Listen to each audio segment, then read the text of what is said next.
여러분 안녕하십니까? 나눔과 배려를 실천하는 복지TV 전북방송이 11월 7일 목요일에 보내드리는 이슈 브리핑 전북입니다. 검찰이 지난달 30일 신영대 더불어민주당 의원에 대해 구속영장을 청구했습니다. 적용한 혐의는 두 가지입니다.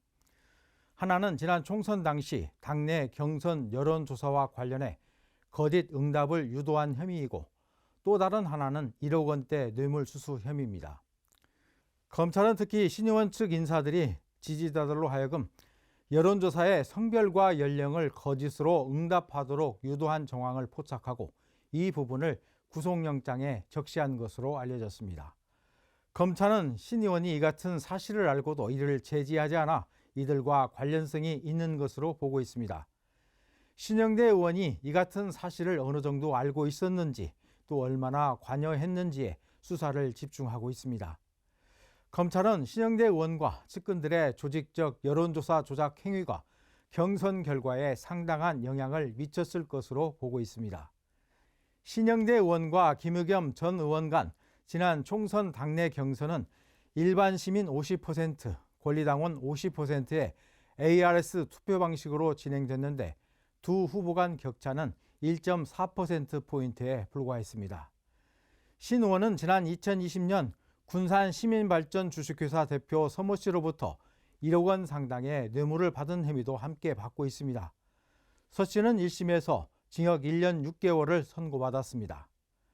검찰은 신 의원의 전현직 보좌관과 선거 사무장 등을 이미 기소한 상태입니다. 이 가운데 일부는 법정에서 자신들의 혐의를 인정했습니다. 하지만 신 의원은 검찰의 구속영장 청구 이후 두 차례 기자회견을 열고 검찰의 주장은 명백히 사실이 아니라며 의혹을 전면 부인했습니다. 신 의원은 뇌물수수 혐의에 대해서는 관계자의 진술만 있을 뿐이라고 했습니다. 또 김건희, 명태균 게이트를 감추기 위한 검찰의 국면 전환용 표적 수사에 불과하다며 강하게 반발하고 있습니다.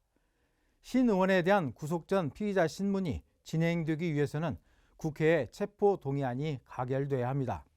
신영대 의원은 기자회견에서 동료 의원들과 당 지도부에 이 같은 내용을 설명했는데 의원들이 어이없어라 했다며 당내 분위기를 전했습니다.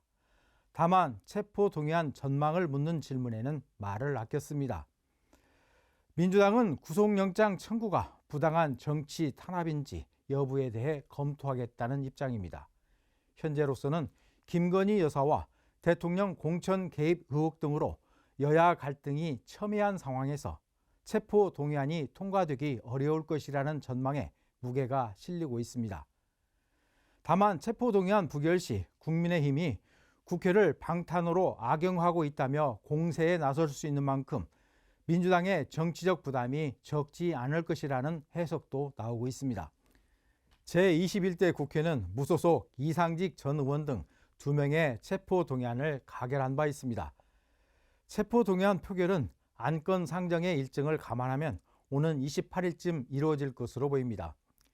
제22대 국회 출범 이후 현직 국회의원에게 구속영장이 청구된 것은 신영대 의원이 처음입니다. 검찰의 이른바 짜맞추기식 무리한 수사일지, 절차에 따른 정당한 법 집행일지 지역 정가에 관심이 집중되고 있습니다. 나눔과 배려를 실천하는 복지TV 전북방송이 11월 7일 목요일에 보내드린 이슈 브리핑 전북입니다.